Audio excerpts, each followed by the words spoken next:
Have you ever wondered what makes a legend? Before the 5 Ballon d'Ors, before the countless trophies and the record-breaking goals, there was just a boy from Madeira with a dream bigger than the island he called home. This is the story of Cristiano Ronaldo before he became CR7, the story of a relentless spirit forged in hardship. Our journey begins in Santo Antonio, a mountainous parish in Funchal, Madeira. This wasn't the glamorous world of super yachts and designer brands we associate with him today. This was a working-class neighborhood. Cristiano was the youngest of 4 children, born to Maria Dolores dos Santos Aveiro, a cook, and José Diniz Aveiro, a municipal gardener. The family lived in a modest home, and life was a constant struggle. His father, a man who had fought in a difficult war in Africa, battled his own demons, and money was always tight. Cristiano shared a single room with all his siblings. From these humble beginnings, an insatiable hunger for something more was born. From the moment he could walk, a football was his most prized possession. He didn't have fancy toys, he had a ball. If he didn't have a ball, he'd make one out of rolled-up socks. The dusty streets of his neighborhood were his first stadium. His godfather, Fernão Sousa, recalled that all Cristiano wanted to do was play football. He was so obsessed that he would often skip meals or run away from his homework just to get a few more minutes on the pitch. This wasn't just a hobby, it was his entire world. His first organized team was a local amateur club called Andorinha, where his father worked as the kit man. Even then, at just 8 years old, his talent was impossible to ignore. His teammates called him Abelhinha, Little B, because he was small, fast, and never stopped buzzing around the pitch. But he was also known for something else, his emotional nature.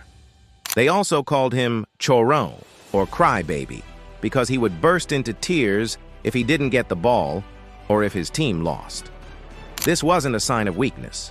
It was the first glimpse of the ferocious desire to win that would define his entire career. He hated losing more than anything.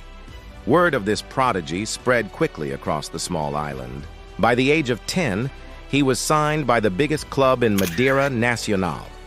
His time there was short but impactful. After just 2 seasons, where he helped them win a youth title, it was clear that the island was too small for his ambitions. It was time for the mainland.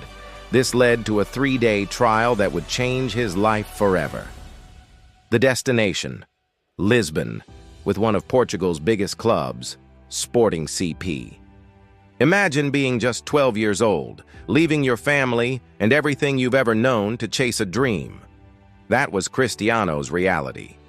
He flew to Lisbon alone, a skinny kid with a thick Madeiran accent that other boys would mock relentlessly. The homesickness was crushing. He called his mother every single day, often in tears, begging to come home. Many kids would have given up. Many would have chosen the comfort of home over the uncertainty of their dream. But Cristiano was different. Supported by a club psychologist and fueled by his own burning ambition, he chose to stay. He decided to channel his loneliness and frustration onto the football pitch. At the Sporting Academy, he entered a world of elite youth football. He was talented, no doubt, but he was also raw. What set him apart, even then, was his work ethic. The stories from the academy are legendary. He was the first to arrive at training and the last to leave. While other boys went home to rest or play video games, Cristiano would sneak into the gym. He would do extra drills, practicing his dribbling and shooting long after everyone else had gone. He put weights on his legs and ran with them, believing it would make him faster. He was obsessed with self-improvement, convinced that talent alone wasn't enough. He knew he had to be stronger, faster, and better than everyone else. This transformation was physical as well as mental. The skinny kid who arrived in Lisbon began to build the athletic physique we know today. He was disciplined about his diet and his rest, living like a professional long before he signed his first professional contract. This incredible dedication didn't go unnoticed. His youth coaches were astounded. They had never seen a player with such a powerful combination of natural ability and an almost fanatical will to succeed. He quickly progressed through the youth ranks at an unprecedented speed. He became the only player in the club's history to play for the under-16, under-17, under-18, the B team, and the first team, all within a single season.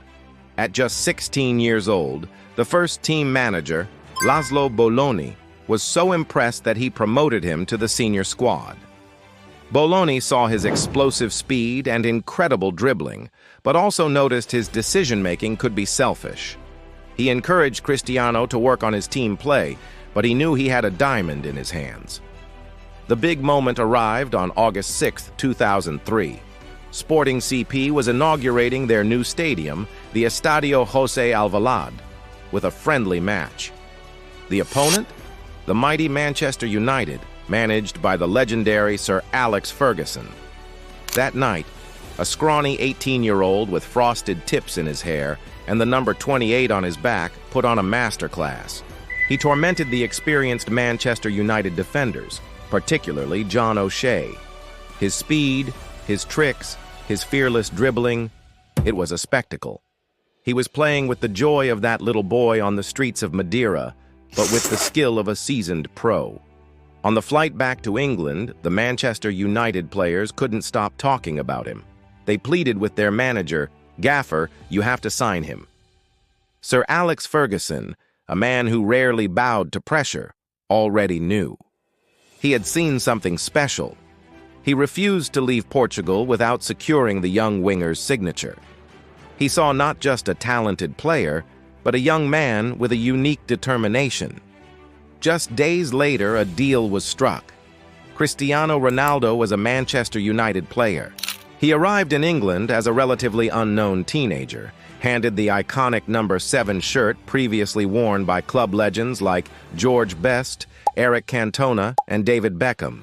The pressure was immense, but this was the moment he had been working for his entire life. From the dusty streets of Funchal to the hallowed turf of Old Trafford, the journey from the crybaby at Andorina to Manchester United's new number 7 was complete. But this wasn't the end of his story. It was just the end of the beginning. The rise to global superstardom was about to begin. Built on the foundations of hard work, sacrifice, and an unbreakable will to be the best. That early fire, that hunger forged in a humble home in Madeira, is what continues to drive him today. It's a powerful reminder that champions aren't just born. They are made through relentless effort and a dream that refuses to die. Thanks so much for watching this journey into the past. If you enjoyed it, please hit that like button, subscribe to the channel, and ring the bell so you don't miss our next story. Let me know in the comments what part of Ronaldo's early life inspires you the most. See you in the next one.